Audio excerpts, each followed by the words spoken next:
He sold it. He sold that. We will call the Grant County Commissioners to order February 22nd, 10 a.m. Noting that I'm in the chambers. Mr. Burton and Mr. Mowry have joined us via WebEx. Just a notation, we are still under a state of emergency and falling under the governor's declaration. Once the state of emergency is removed, then we can go to our prescribed meeting by internet if we need to. Also, just to let you know that we have 1 hour to go through our proceedings, and so we will do our best to cover everything and limit the presentations.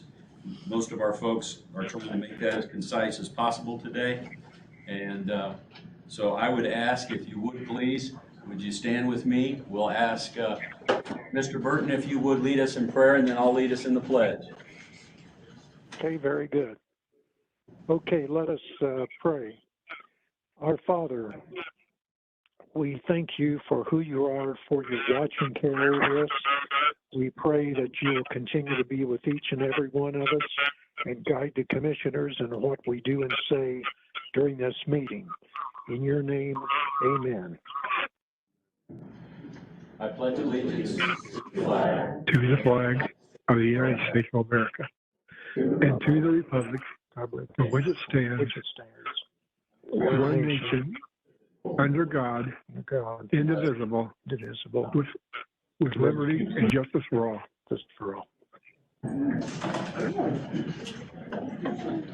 All right, we will move right into approval of current claims, minutes, payroll. And when it comes to our pre-approvals of claims, we have one single approval to UMR in the amount of $91,686.40. And then our general batch, $239,073.82. Our other invoice edit batch at $38,552. Excuse me, let me restate that. $38,550.52. Highway invoice edit batch at $167.04. That's the smallest I've ever seen highway do that.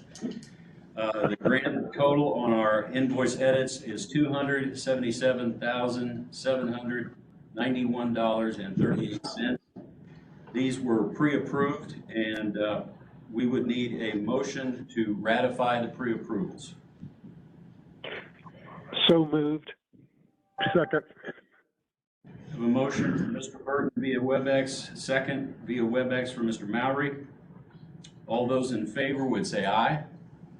Aye. Aye. Aye. It is carried, one in-house and two on the web.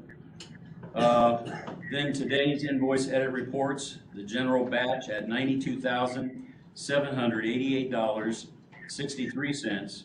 Other batch, $41,087.87. The highway batch, $103,319.63 for a grand total of $237,196.13. We would need a motion to pay those bills. So moved. Second. Motion, Mr. Burton, to pay the invoice edit reports as presented. Second, Mr. Mowry, both on the WebEx. All those in favor would say aye. Aye. Aye. Aye. It is carried. Two on WebEx, one in-house. All right. Also, we have formal approval of payroll number 4.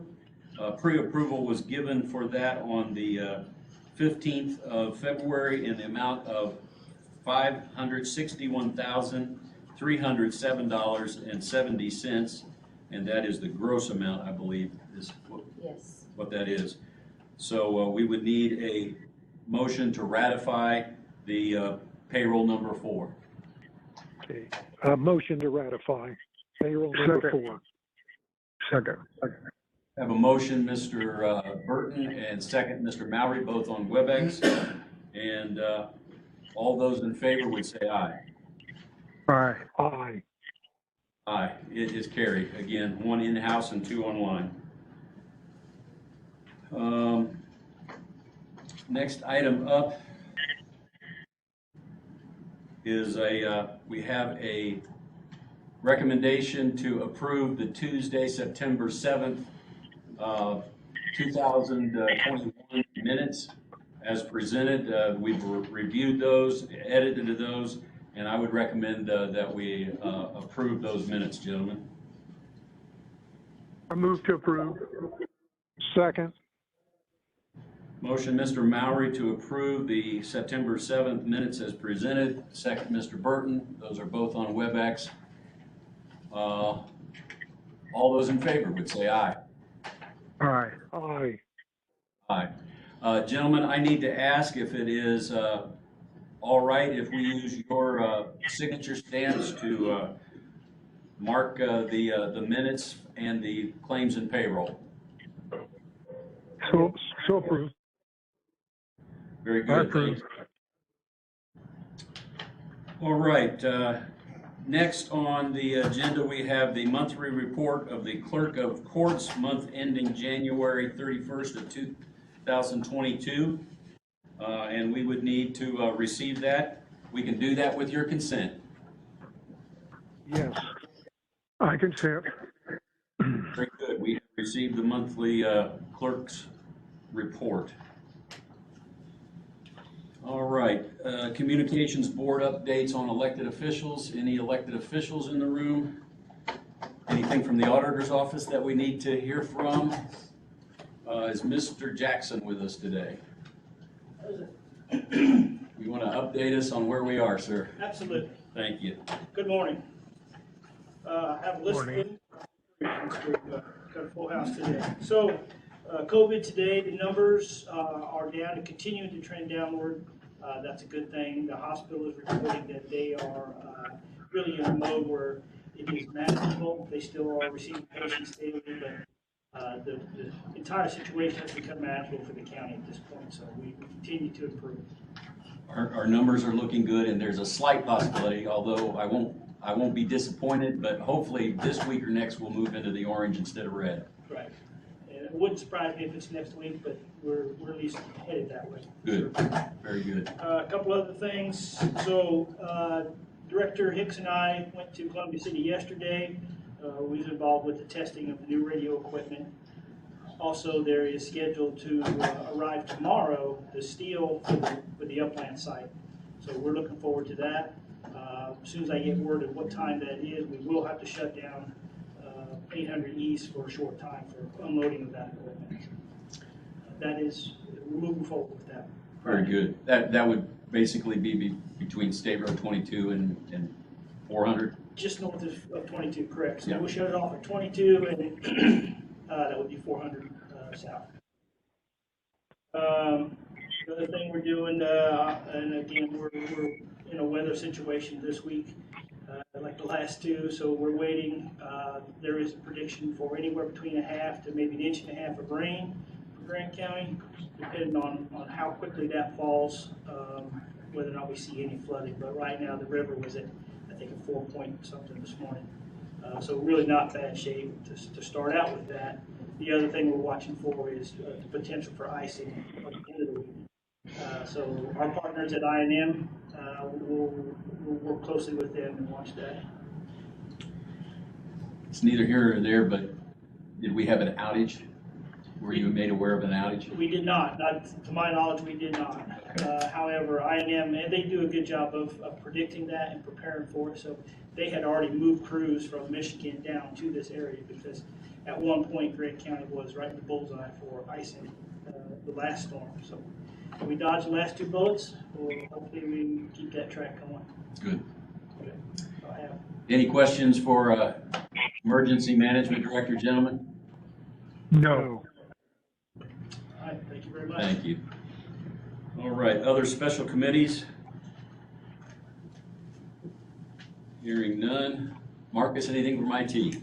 Yep, yes, sir. I got two things for you.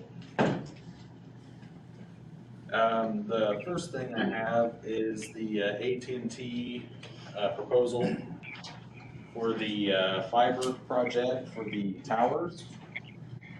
So this is just to give this to you guys so that way you have it and you can review it. We can open up a discussion on it.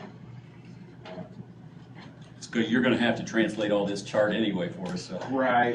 Like I said, because basically AT&T, they will structure and stuff like that to all these sites they have listed here. And basically, I mean, the biggest list right down there is just all the different options they give you. But really, I mean, the way it was designed was we basically set up the speeds and we use it as needed. The only site it doesn't include is the Fairmount location. And that was because there was no availability. Nothing's been run out there. Right, for AT&T. There was another fiber company up there, but they didn't have any room to add on. Okay. For AT&T to tack on there. Gentlemen, we will have a packet for you so that you can get this five-year term radio tower project sheet. That way you'll have opportunity to review it. Yeah. And the other thing, Okay. it's a 5-year term. So, like I said, that's pretty much all I got to say. Okay. Because we'll need to further discuss it. That's pretty much all I have for that piece. The second piece is the winner of the RFP we put out back in January. It was really close. Ultimately, we decided to go with the DNS service group proposal. They scored 100 with the grading we had on the RFP. Video scored 80 out of 100. So, we still have a pretty good relationship with video and stuff. Ultimately, after talking with several different groups and stuff like that on, the other solution, I think there's more cost savings like that for us with the proposal we chose to with the service group. And remind us as commissioners, this is something that you already have placed in your budget that we will be moving forward. Correct. The only thing is, because basically my idea was to get another lease with another buyout. The same thing we have for our storage, because we took the storage off last year. It would just, that payment would come out of our equipment item. So I was just, since that's freed up now, and we're basically with the $334,586, that puts us in the same range as what our storage was. It was $323,000 and something, if I remember correctly. That was a total purchase package. Correct. Total lease, it wasn't each year. Yeah, it's for the equipment, the services, and it was like 5-year maintenance and support on it.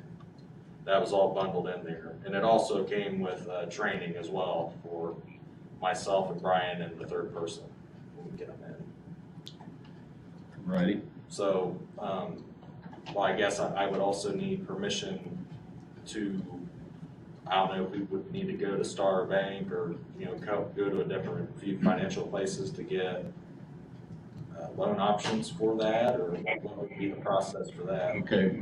What we need to do, we will have to, we won't commit to this until we know we have the financing available. Okay. And we'll work with the auditor's office and Shane Middlesworth to make sure that we're up to speed on everything that we have to jump through. Usually Jim can just snap it off what it is. Right. But, what we'll do is we'll take your recommendation under advisement and pending this working group, making sure we have the loan or whatever we need, Right. and go from there. Yep. I mean, that sounds great. So he presents to the council. He will present this to the council as well, since it's costing us money, and we're not going to, Yeah. we don't take out loans unless we talk to the council anyway, so. Right. Like I said, on my budget last year, I did make point we would be doing this, so they are aware of it. They just didn't know how much it was gonna be. But, I mean, cost-wise, we're in the same ballpark for storage, so Okay. it works out pretty good. So at this point, gentlemen, we'll take this and recognize it's DNS Yep, DNS Service Group. Service Group that has won the bid, and we will take that under advisement, make a decision after we have the financial discussion with the auditor and the council. Okay. Okay. Thank you. All right, thanks again, gentlemen. We're gonna do highway real quick, part of the highway right now. Just to update you on a few things, like Bobby said, we've been working with snow and ice the last few weeks, off and on. I'd like to attend the road school March 15th and 16th at Purdue with my foremans, if that's all right. Go to that training for 2 days. Absolutely, we need representation at road school and knowing what's going on, so. The next thing I had to bring up is, I have prices on running the electric we purchased last year, that we had stand up and everything, and it's ready for the electric part of it. I had 2 quotes, one from Rex Collins Electric for $7,530, and the other price quote I have is from Carl Berman Electric, $5,500. I'd like to recommend we use Carl Berman. They both the same electric wiring and everything else, so. Mr. White is asking that we give him permission to use the $6,500 bid from Carl Berman, get that power run to the oil tank. Yes. Yes. By your consent, we will move that forward. And like I said, after the meeting, United will present our 2022 bridge inspection report. Basically, they got a kind of a summary, so it'll help you gentlemen on not looking at that thick book, trying to figure out every bridge. So when we get done, we'll present. Looking forward to the presentation here shortly. Thank you. All right, we are ready to move to old business, and we have the representative from the city, both their attorney and engineer are in the room. So, Blickfield, go right ahead. I do not have.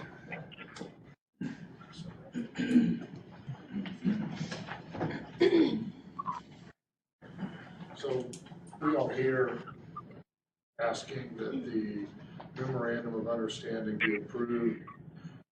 Certainly, there's still a little debate between Gas City and council as far as the proper entity. Once we agree on that entity, then we're hoping the rest of the terms are okay. That's what we're asking is for your approval, with the understanding that the entity will still need to be approved by the county council and their attorney. Well, obviously, the whole agreement will have to be approved by them too. Right. We're talking about the entity that will actually receive the funds for construction, and we to this point, gentlemen, the MOU has been updated, upgraded with our input. Really, that's the only point I believe that we're still sticking on. Initially, I want to say 2 or 3 meetings ago, we approved in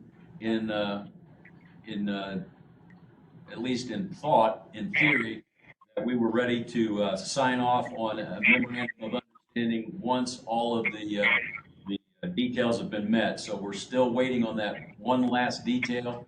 But again, I'm pleased with that. Once we define who that receiving party is, I'm ready to sign it if you gentlemen are. Yes. Yes. I'm not sure if you want us to reaffirm that with a vote, David. I mean, we've already technically voted, so. It would help, because we want to start the bidding, because it's a good time to bid right now. So we just need to make sure that commitment there, at least here, and then hopefully with that council commitment, then, then we can do what we need to do to get that thing built. I would also point out a little bit of new information. We talked about the convention bureau, but the mayor has also offered that facility to the county in case of any type of emergency, in case of any type of disaster, if you need larger meetings to be held there. If for some reason something happens and people are out of the home for a bit, they can also use that facility. So it's certainly going to be made available to the county for any needs the county might have. That is positive information. We appreciate that. I guess if they would like another vote, gentlemen, I would recommend that we have a motion to pledge our support to the memorandum of understanding between Grant County, Indiana, the Board of Commissioners, the Grant County Council, as well as the City of Gas City, and that we would anticipate the name of that entity receiving the funds prior to us signing off on this memorandum of understanding. Perfect, thank you. Okay. I approve. Okay, so moved. There we go. Thank you, Mike. We have a motion. Do you mind seconding that, Ron? Yes. We have a second. Any other discussion on that? Questions, gentlemen?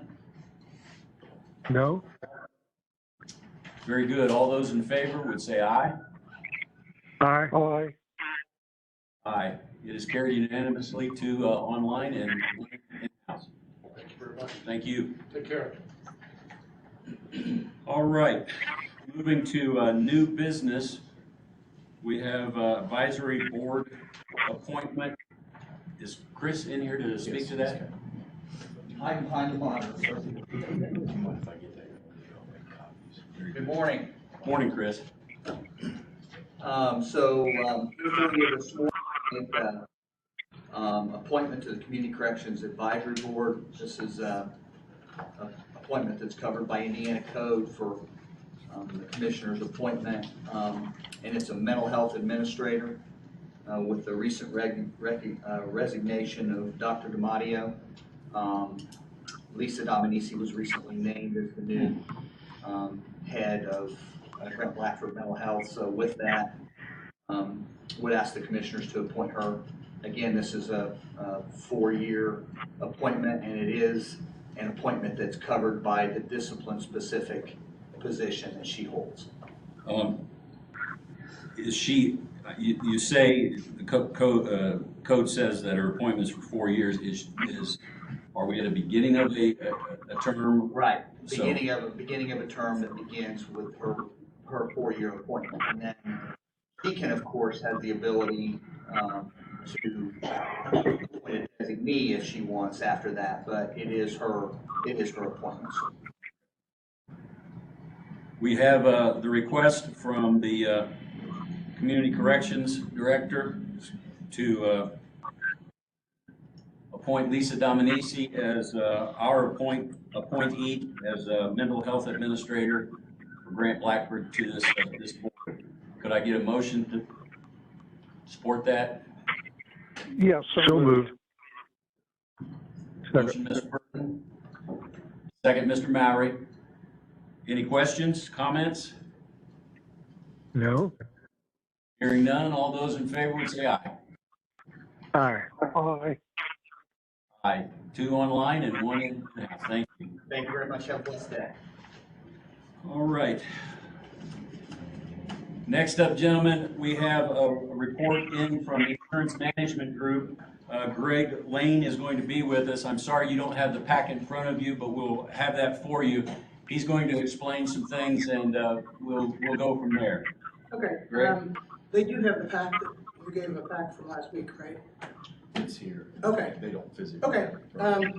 I'll do this fairly quickly. I'll go through some basically changes from last year. We did get several other options as well, but Liberty Mutual was still the best option for the property and casualty insurance for the county. And again, the premium summary, some changes that occurred with inflation. Liberty Mutual did raise the property value. The county blanket, if you think of a bucket of coverage, went from 76 million 165 to 78 million 520. No changes to the general liability. There was a budget increase. We added 4 vehicles over the course of the last year. Workers' compensation, your payrolls were up, and then we also had a 5% increase on your mod, which the experience mod is strictly due to the county's loss experience, claims history, which we continue to address. I've met with Nancy and Justin. We did have an uptick in some claims this last year on work comp. As far as any of the other coverages, sexual misconduct liability, public official, law enforcement, and those coverages remain the same. Back to the work comp. You guys have been insured with IPEP for the last at least 15 years now, since you guys became on this insured program. IPEP did add a new benefit to their portfolio that picked up an additional $10,000 of essentially life insurance for accidental death and dismemberment. It counters as a life insurance policy.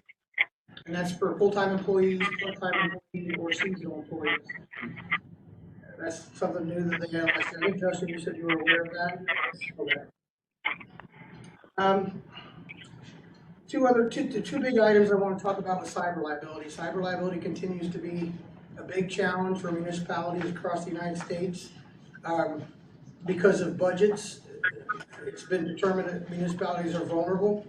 I spent some time on the phone with Marcus, and the prices are going up tremendously, even at Insurance Management Group. But we experienced a ridiculous last year ourselves. But the big thing is, if you look at the last 5 years, usually it was just, hey, have cyber insurance, here's the low cost, you might need this. Now it's becoming real. We've had a lot of claims. And talking to Marcus, you guys, the county does not currently have, you have MFA, which is the multi-factor authentication, which, if we get any technical questions, our president, Todd Bailey, is with me here today. He's a better cyber expert than I am on that. But you guys don't currently, you have it rolled out to about 5 to 6 people, maybe. Most carriers are wanting it, they want that for everybody. And specifically, probably more on the email end. Just because we're seeing a lot of the intruders get in through email attachment. The multi-factor was required. We got basically 4 quotes, and they range Liberty Mutual, least expensive in the $7,800. $5,000 last year. We were able to get other carriers, the CFC, Bell Insurance, which is a big cyber carrier, and then we got Node International Cyber. All 3 of those, the first 2 require the MFA. The Node is the International Cyber, is the one I would recommend. They have the lowest deductible, $10,000. They don't require the MFA, but I highly encourage it, and they will most likely be going to requirement. Give you some more time to actually get that rolled out to all the departments. Right. And basically $2,000 each. And which company do you recommend? Node International Cyber, Liberty Mutual for the proper and all the coverages, except other coverages except the work comp, and then IPEP for the work comp. The last item I have is, we talked about this last year. We're fine. Yeah, it's just something. Terrorism continues to be an option for all your coverages except for work comp. I did look at Liberty Mutual's definition of terrorism. Let me get that real quick.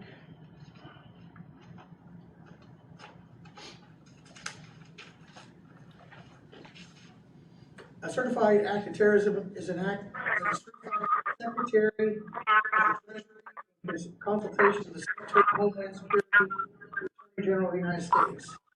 So unless something was declared by those, an incident, whether it be property somebody hurt, would be considered invalid. If it's peril under property policy, liability policy, and the bodily injury portion of the policy. The option is for savings of $5,000. To be honest with you, I mean, I work with other municipalities. Some that decline it, some that accept it. I personally think it would be, I mean, if you look at the incident that occurred in Michigan with the student sadly in the school, actually the news media said that it was terrorism. That was not considered terrorism. It was covered. So really, when we added terrorism in the past, we had a limited understanding of what terrorism actually consisted of. And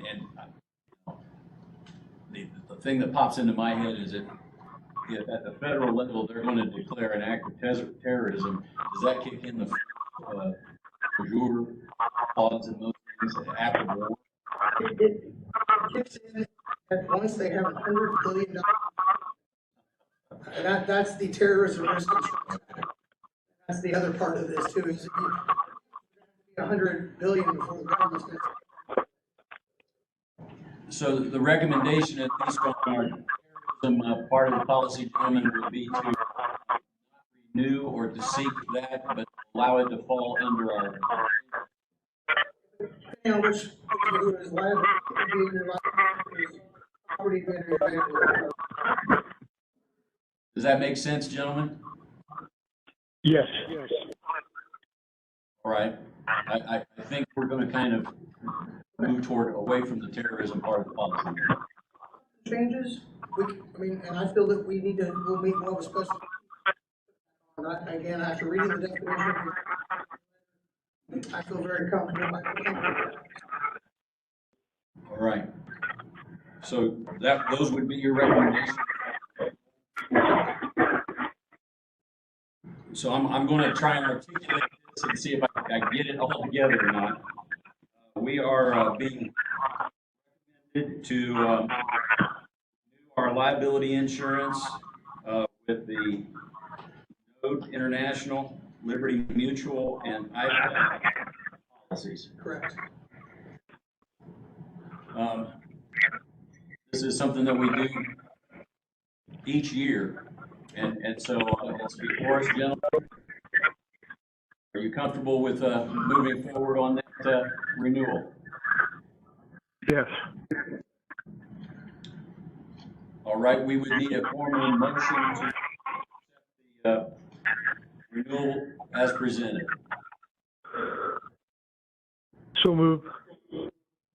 I believe that was Mr. Mowry. We have a motion. And Mike, do you second that?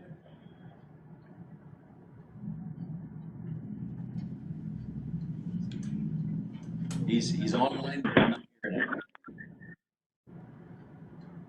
Mike, are you still with us? Yes.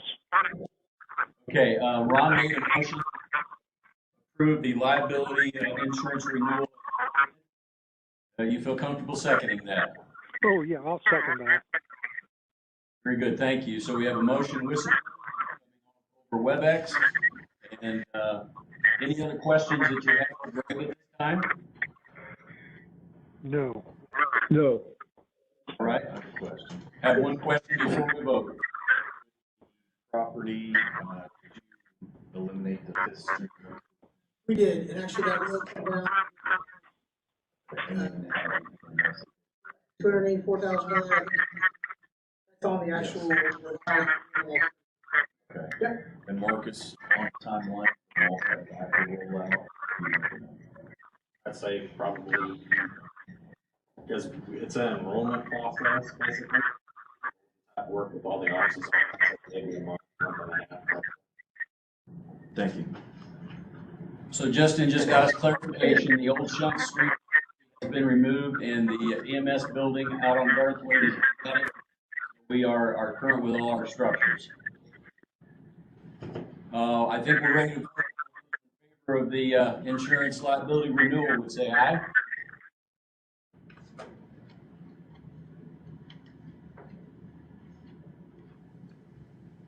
Did you hear me, gentlemen?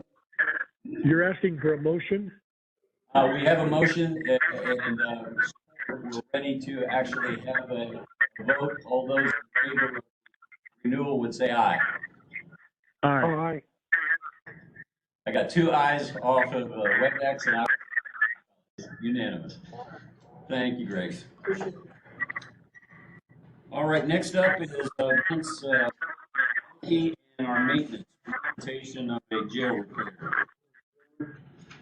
I have two estimates here. These critical projects done before the inspection happens in May. The first one is a bid from Cunningham Glass. The dish room door downstairs in the kitchen is rotted severely and needs to be replaced. The total on it is $1,068.75. For an additional $65, we can go with a galvanized door and it'll last longer. It's my recommendation to pay the extra $65 and get a better door frame out of it. Okay, that would be a total with the addition, the stainless steel. How much would that be? That's $65 extra from the total of $1,068.75. $1,068.75 and then 65 more. Okay.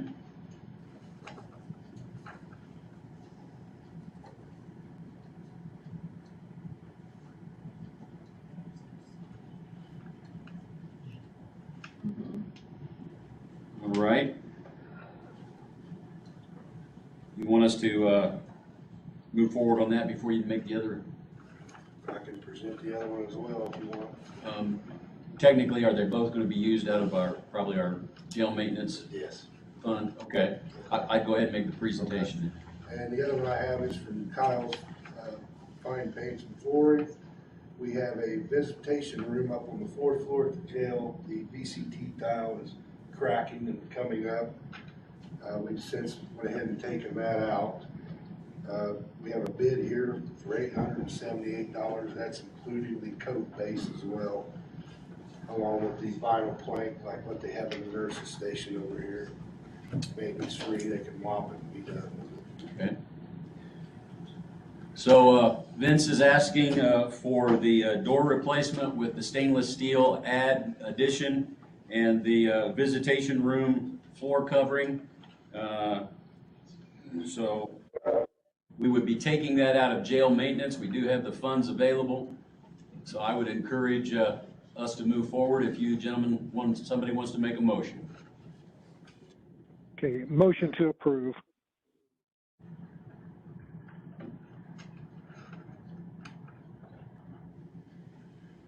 We have a motion to approve the jail maintenance requests for the door and the flooring.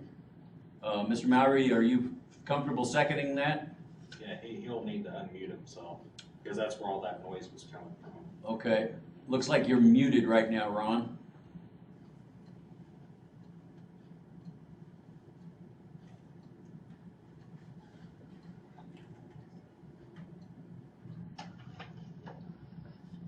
Still on mute.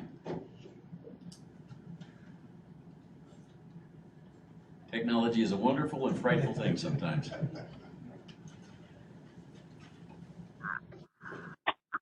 I will go ahead. Oh, there he is. You feel comfortable seconding that, Ron? Yes. Thank you, sir. We have a motion and support. Mr. Burton, Mr. Mowry, respectfully. All those in favor would say aye. Aye. Aye. It is carried, 2 on WebEx, 1 in-house. Thank you, sir. We're going to take a look at what Justin has. He's got a couple of things for us. I'll run through these quickly. First one is simply a ratification of the Medical Waste Solutions Agreement with the Health Department. That is for medical waste pickup, moving away from a company that has done our pickup, named Stericycle. We were paying them $110 monthly. Moving over to Medical Waste Solutions, it's $24 every 2 weeks. So we were paying Stericycle $1,320 annually, and we have reduced that in half, essentially, $624 annually. So- Pre-approval was given on February 15th.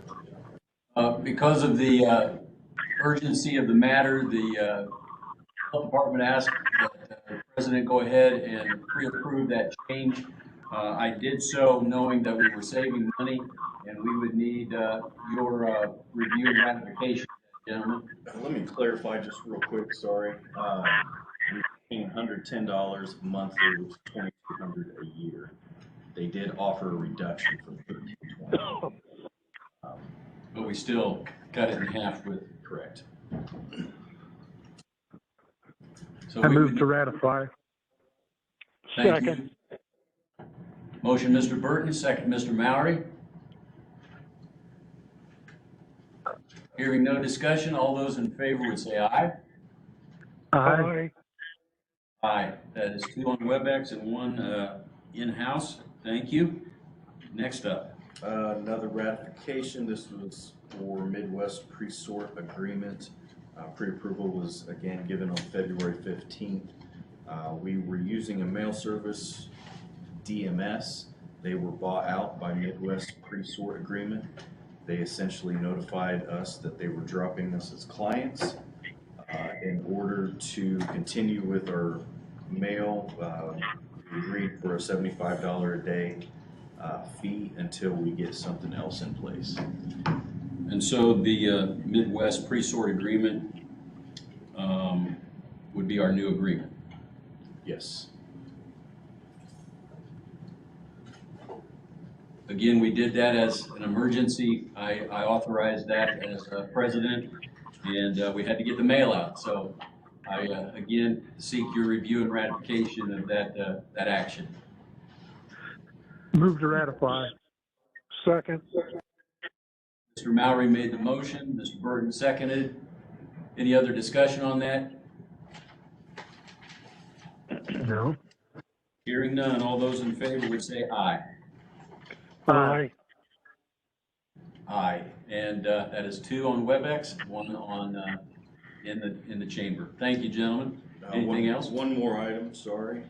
This is for essentially courthouse repair from the flooding. In your package, you'll see a quote from J.G. Bowers and a quote from Hutchins Construction Company. Essentially, we're looking at Hutchins, $21,150.70. J.G. Bowers is at $28,565.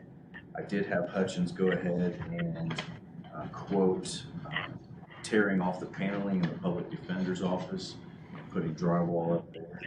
J.G. Bowers did not. So we're looking at essentially about $9,000 to $10,000 difference. Spoke with Commissioner Burton, and he was leaning towards Hutchins. I believe you were as well. Yes, if you recall, gentlemen, this is the emergency situation that we called for because of the flooding or the bursting of the coil. And, so we've gotten these quotes. It does seem Hutchins is our best option, and we already given them a approval to move forward. We have not, so we need to make a decision on whether we want to go with Hutchins or JG. Specifically, this is for sealing, drywall repairs, cabinet replacement. And who are we giving this approval to? We would be authorizing Hutchins to start the repair process for the court area as well as the public defender's office. Correct? That's correct. Now, who is giving this bid, Mark? I'm not clear. The bid was Hutchins Construction Company and JG Power. They're the ones that responded.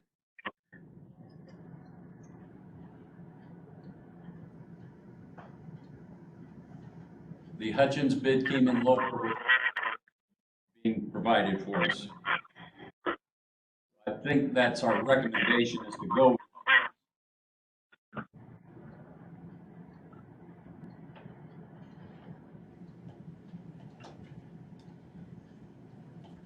Thoughts or comments, gentlemen? So what are you asking that for, Mark? What are you asking for now? Those funds that we release would be for the repair of the court room as well as the defender's office damaged by water. Well, it's my understanding that Shane Middlesworth has been in contact with another vendor. I want to make sure we're on the same page. I'm thinking that that was on the water infiltration in the basement.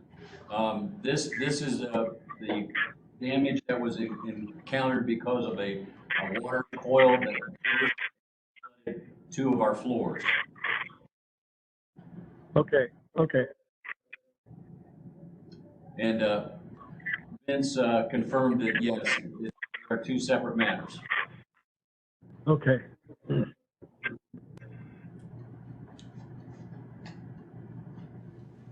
I would entertain a motion to accept the Hutchins bid if anyone's interested. So moved. Second. A motion, Mr. Mowry, to move forward with the Hutchins bid. Mr. Burton. Do we need to discuss that anymore? No, I'm fine. All those in favor would say aye. Aye. Aye. 2 WebEx and 1 in-house. All right.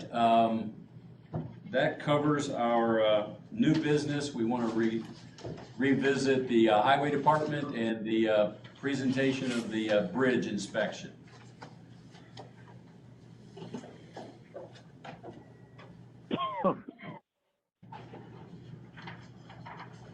Just make sure we speak loudly, because this microphone, it sometimes has a hard time picking it up. Okay.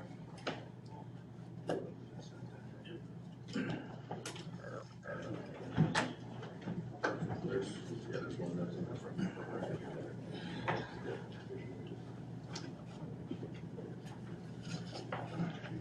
I don't have to have this memorized, right? Nope.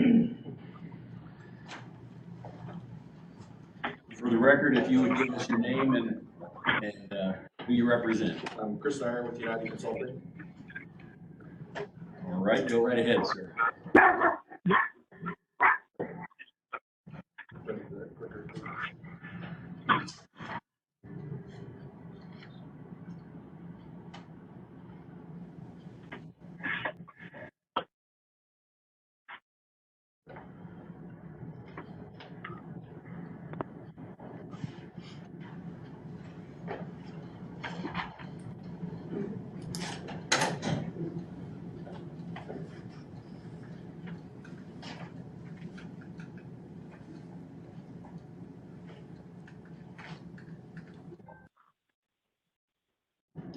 So you just hit the. We're getting ready for a video presentation. Chris will walk us through this. So, like I said, I'm Chris Dyer with United Consulting, and our firm is under contract with Grant County to complete the bridge inspection services. There's a 4-year contract that we have that just goes in October. The Federal Highway Administration requires that counties have all of their bridges over 20 feet in length inspected every 2 years. We inspect the bridges, note all the condition ratings, file these numbers with Federal Highway. That keeps you in compliance with the Federal Highway requirements for bridge inspection and for funding as well. The county ends up getting reimbursed 80% of the cost of these inspections from Federal Highway. So it's good that they help you out for they require. This morning I'm presenting the final bridge inventory report based on our findings from the first phase of the inspections that occurred in October. This report contains several summary reports.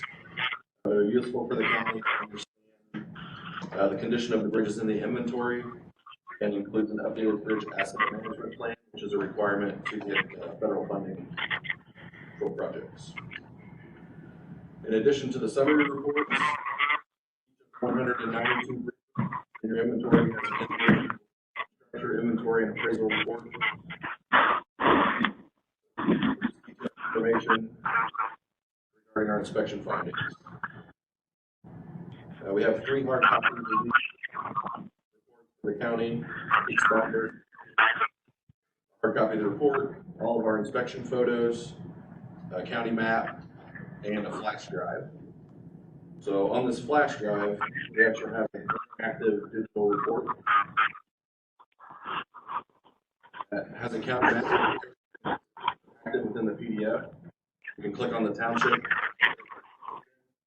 It will bring up a township map that shows all of the bridges in that township. You then click on the bridge number, and it will bring up the inspection report for that bridge. From that to our supplemental photos, then back to the map to look at the bridge. Carol?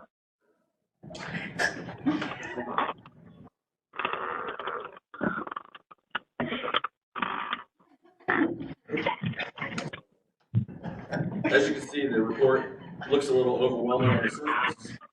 We prepared this 2-page summary of that binder as well.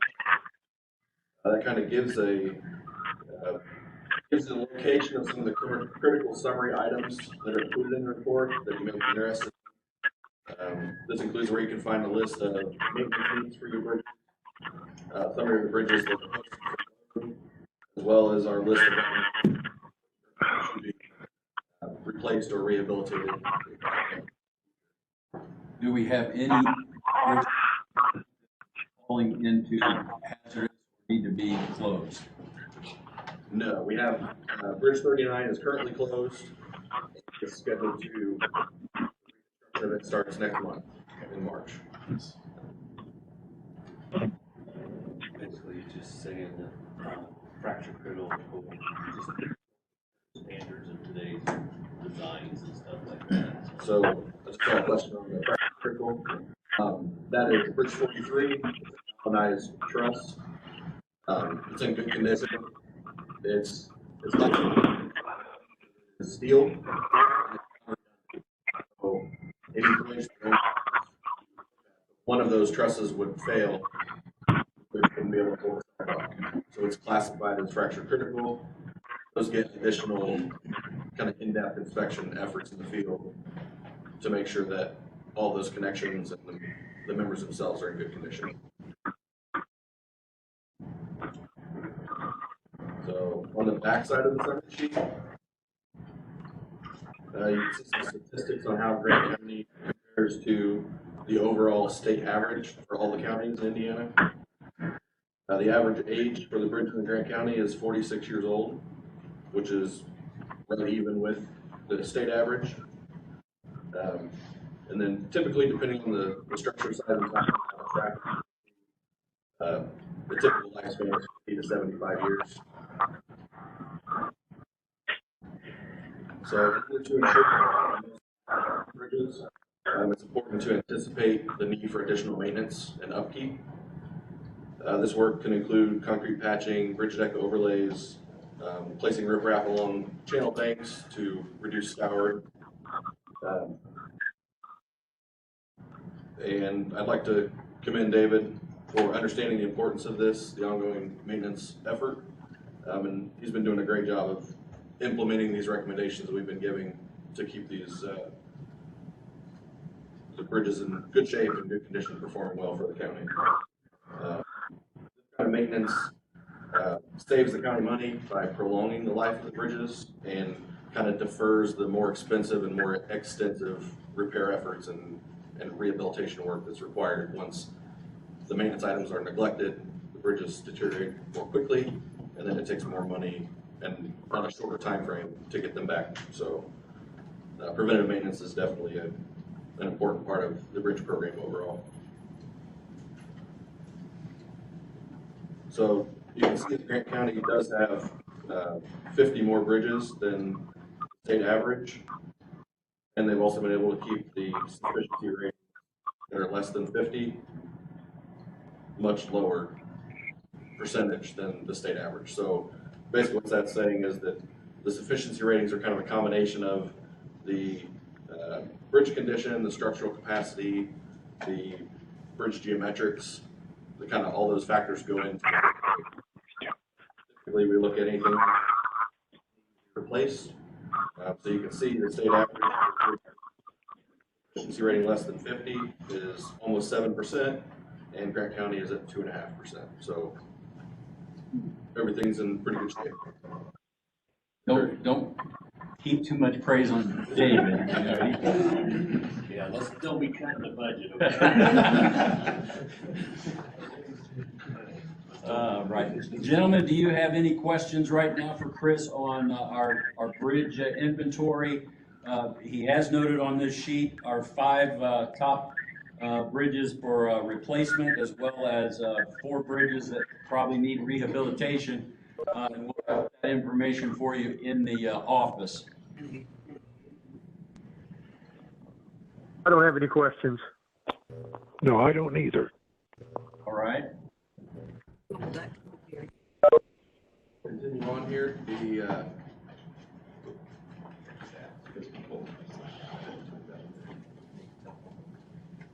That's right now. There we go. So also included in this report is a maintenance checklist. So this includes some common items like adding riprap around substructures, clearing debris, cleaning out the joints, regrading roadway approaches, and repairing damaged guardrail. These are kind of the typical upkeep items that the county can do on a periodic basis just to help with the safety and the performance of the bridges overall that aren't major rehabilitation projects, just kind of normal routine maintenance. So this checklist lists each bridge, and then it has a column for each work item, so it's a lot easier to kind of just go through and see how many bridges need riprap and how many bridges need guardrail to create a plan for getting that work done.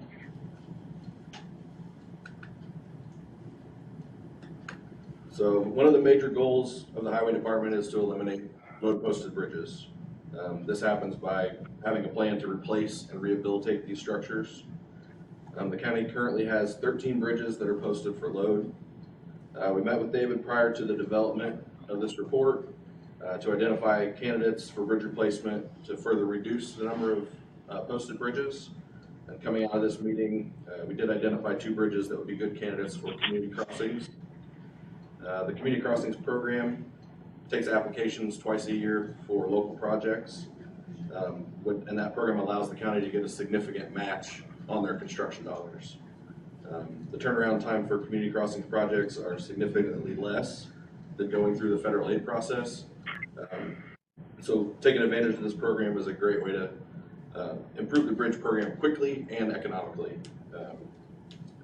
It's something that a lot of counties are implementing on a regular basis because it's a good program to take advantage. I think it's a 50% match on dollars. So basically getting a half price bridge.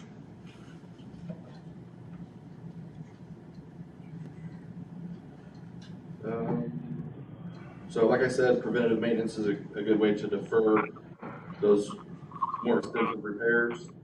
The county has recently completed 5 bridge rehabs in the last few years, doing deck overlays and deck replacements. And David also, we've been working with him to try to come up with a plan for some additional rehabilitation deck overlays to prolong the life of some of the bridges that are out there. So the priority schedule for the bridges that we recommend for replacement on the top table and rehabilitation on the bottom, prioritized by structural condition, load capacity, or bridge geometry. To take the counties to this as well. So development coming up in the future where we need more capacity, that's something we can get programmed early so that it's ready when that development starts to get built. The structure's ready to handle that. The costs listed here are kind of a general summary based on an aggregation of recent bid prices. they're really just used for purposes, this report. And also for using these your federal aid type numbers. Your local numbers are typically lower. And we would ask that we get a more refined cost estimate on a per project basis if you're gonna do funding applications or submit projects on local calls. We wanna have a more detailed estimate than this number. Okay, let me just jump in here. Gentlemen, just for your information, if you're not seeing this particular slide that's on the screen, with projected bridge replacements, 11 different bridges, we're looking at $9.6 million. Again, that's kind of a ballpark. Rehabilitating bridges, 4 bridges with a total of $2.7 million. So, again, we won't be trying to tackle these all at the same time, but we'll prioritize ones that need to be moved forward. And again, hopefully we can use crossroads grants, those type of things to help us in getting these bridges taken care of. Go ahead, Chris. So that basically wraps up the presentation here. It's been a pleasure working with Grant County. We've done this inspection here for the last 3 months. We also did it in the last cycle before 2013. We did for that 4-year cycle as well. So we look forward to continuing to work with you for the next few years and bolster this program. United Consulting has been a great support for this county, not only in bridge inspections, but some of our projects. We really appreciate the work very much for you and for Jeff that have been working with us. Any questions about the bridge information, gentlemen? No. Just to update you, excuse me, and Chris met a couple weeks ago. We're trying to get things updated on some stuff shelf ready. I know with the president signing some bills, hopefully that maybe some of that money will move down to some of the locals and stuff. So like he said, we're not gonna do all these bridges at once, but at least we're gonna start getting them ready like we did a few years ago. So maybe our odds of getting a federal aid job for us. So we're working on that. Shovel-ready pod projects usually move to the front of the list. Yep. So, and one of those bridges actually is down by Mr. Sullivan's business that we're getting ready to replace, or we're trying to get on community crossing grant down on 10th Street in Marion here. So hopefully here in the next couple of months we find out if we got that money for that project. So thank you very much. Yep, my email's on there. If you have any questions, we'll have flash drives for everyone to be able to get on there and click around and check everything out. Yeah, I'm looking forward to actually doing that because I've learned to appreciate structures a whole lot more these days. and actually we're getting a 37 degrees.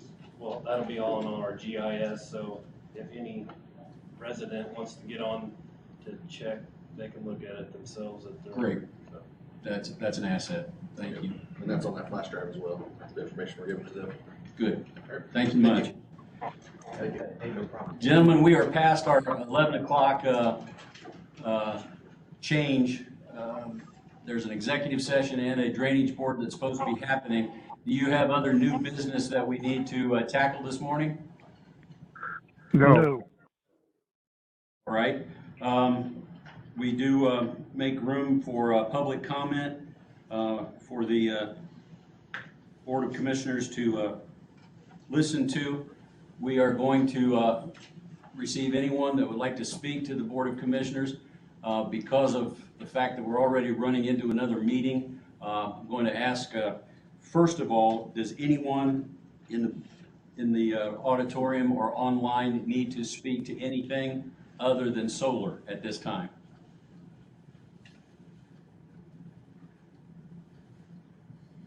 All right, hearing nothing then, anyone that wants to address the Board of Commissioners, we invite you to step to the podium. I'm going to have to limit you to about 2 minutes. Since this isn't a public hearing on solar, that'll come later. We'll have opportunity to speak to those issues at a public hearing, but if you would like to address the board, we invite you to step up and present your name, your address, and your concern or comment.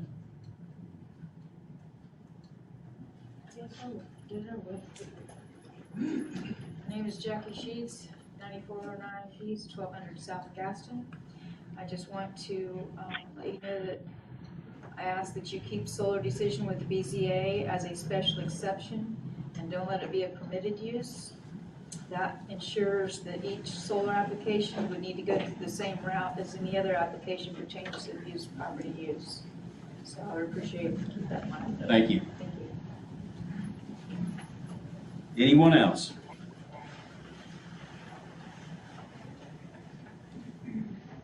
Jackie had like 30 seconds. That was great. So I gotta say. Thank you. Appreciate your kindness in helping us through this. Gentlemen, if you have no more business, we will declare ourselves in recess. Okay. Okay. Thank you for your time today, gentlemen. Thank you for being with us today. Thank you. Thank you. Kenny Cates, can you hear me? We are going to Yeah, I hear you. we're going to have the executive session